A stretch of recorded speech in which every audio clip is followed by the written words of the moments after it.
Денес православните верници го празнуваат празникот Свето Благовештение, познат меѓу народот како Благоец.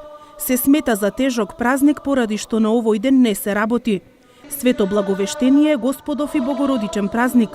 Господов бидејќи на овој ден Исус Христос се зачнал, а Богородичен бидејќи Богородица постанала Божја мајка.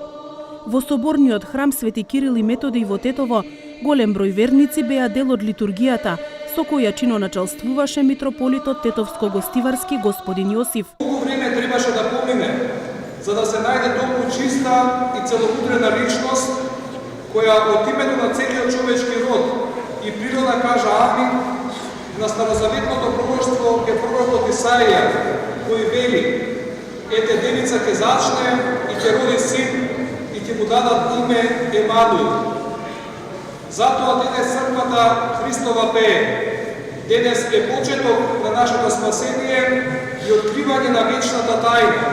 Синот Божи станува син на Дева и Гаврил објавува блага вест. Затоа и ние извикаме кон Богородица: радувај се благодатна, Господ е со тебе. Зборот благовештение е составен од два одделни збора.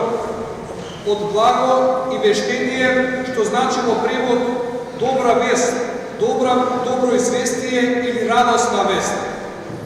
Се работи за известувањето што беше дадено од Архангелот дека Логосот Божи ќе се вочовечи заради спасение на човек. Сушно се работи за исполнување на Божјото ветување, што беше дадено по падот на Адам и Ева, кој се нарекува протоевангелие. Затоа известувањето за вочовечувањето на Логосот Божи е најголемата вест во историјата на човекот. Овој празник се смета за Господов и Богородичен празник. Господов затоа што е бил зачнат нашиот Бог Исус Христос и Богородичен затоа што Богородица постанала мајка.